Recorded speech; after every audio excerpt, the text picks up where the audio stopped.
पूर्वोत्तर भारत के दो राज्य असम और मिजोरम में ऐसी ठनी है कि अब दोनों राज्यों की सीमा पर सीआरपीएफ तैनात है। एक और जहां पर केंद्रीय सुरक्षा बल तैनात है, तो वहीं दूसरी ओर ये भी ध्यान रखा जा रहा है कि असम की पुलिस असम के अंदरूनी इलाकों में है, जो करीब 200 से 300 मीटर अंदर का इलाका है।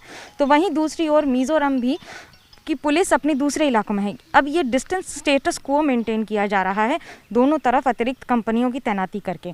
165 किलोमीटर का ये पूरा इलाका जो असम और मिजोरम की सीमा है, जिसे विवादित माना गया है, जो 3 किलो में पूरी तरह से फैली हुई है, काचार हो, हैलाकांडी हो या फिर मिजोरम की तरफ वेरांगटे। अब इन ज़िलों में जो बार बार सवाल उठते हैं, परेशानियों का सबब बनता है, वो होता है सड़क निर्माण। इसी तरह के सड़क निर्माण से कभी असम से विवाद हो जाता है, तो कभी मिजोरम ऊपर यानी कि अपनी बात रखने की कोशिश करता है। इन दोनों राज्यों में लगातार ठनी रही है। 100 वर्षों से ज़्यादा इस पुराने विवाद में फिर से एक बार घी झोंक दिया उस समय जब यहीं से करीब कुछ ही किलोमीटर दूर पर जो स्कूल है उसमें बम फेंके गए। बम फेंकने के बाद अब उसे तो सीआरपीएफ कैंप में तब्दील कर दिया गया, लेकिन वहाँ पर मिजोरम पुलिस भी उसी बिल्डिंग में तैनात है। लेकिन बात सिर्फ सीमा की नहीं, बात इस समय सुरक्षा की तैनाती की और बात इस समय स्टेटस को मेंटेन करने के प्रयास की। दिल्ली में भले ही आला अधिकारी मीटिंग कर रहे हों, केंद्र में गृह मंत्रालय ने संज्ञान लेने के बाद संग इस पर कार्रवाई कर दी है, लेकिन स्थिति अभी भी सामान्य से काफ़ी दूर है। भारत के दो पूर्वोत्तर राज्यों की ये वो सीमा है जहां एक और मिजोरम है और दूसरी तरफ असम, लेकिन दोनों राज्यों की सुरक्षा करने के लिए तैनात उनकी राज्य की पुलिस नहीं बल्कि केंद्रीय सुरक्षा बल है। केंद्र सरकार संज्ञान लेकर भले ही इन दोनों राज्यों के ज़मीन के विवाद को सुलझाने की कोशिश करे, लेकिन एक बात तो साफ है कि इस ज़मीन के विवाद को सुलझाने में जब 1 सदी से ज़्यादा का समय लग गया, तो अब कितना और समय लगेगा और कितनी और जान जाएगी। उस दिन तो जो देखा था कि मिजोरम का आदमी लोग, फौज लोग आके हम लोग का बॉर्डर में जो फायरिंग कर रहा था, तब से हम आज तक हम लोग रात को भी नींद नहीं हो रहा है। ऐसे गांव का माहौल बहुत ख़राब ही है। रात को हम लोग ड्यूटी करते हैं रास्ते में, ये कब क्या होगा क्या मालूम। मिजो लोग आ भी सकता है, गाँव का पास भी तो है ना, मिजो लोग गाँव का पास भी है हमारा, लेकिन कभी भी आ सकता है। इसीलिए हम लोग को रात को भी नींद नहीं होता।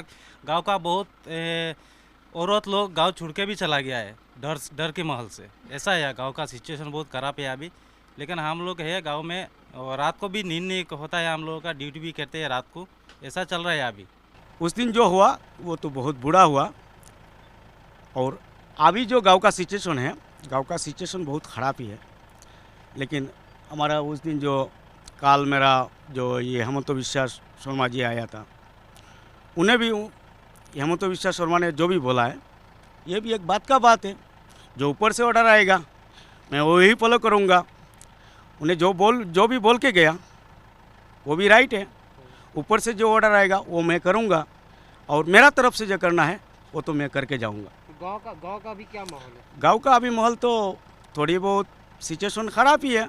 फिर भी वो जो अब हेमंत बिस्वा शर्मा जी जो हमारा यहाँ पे अभी पहले पुलिस बटालियन था, आसाम पुलिस बटालियन था, अभी सीआरपीएफ डाल दिया, प्लस कमांडो भी आ गया ऑलरेडी हमारा यहाँ। गांव का तो अभी हम लोग इतना सिचुएशन माने टेंशन लेने का भी ज़रूरत नहीं है। जो भी करना है, जो हमारा गवर्नमेंट है, गवर्नमेंट करेगा। जो करना था पहले कुछ किया था, और जो होना था पहले हो गया। अभी जो सिचुएशन है लगता है आगे से कुछ नहीं होगा। असम और मिजोरम की सीमा पर इसी तरह काले बादल मंडरा रहे हैं। ये वो बादल हैं जो आने वाले दिनों में कब तक छटेंगे ये कोई नहीं बता पाएगा, लेकिन पिछली 1 सदी से ज़्यादा का ये विवाद फिर एक बार इन सड़कों की वजह से शुरू हो गया है। आखिरकार ये सड़क क्या किसी समाधान तक पहुंचेगी, और अगर पहुंचेगी तो कब तक? लेकिन तब तक ये काले बादल अपना नुकसान गरज कर, बरस कर और बहुत सारा पानी बहाकर कर चुके होंगे। कैमरा पर्सन सूरज पांडे के साथ मनोज्ञा लोईवाल, असम मिजोरम सीमा, एबीपी न्यूज़।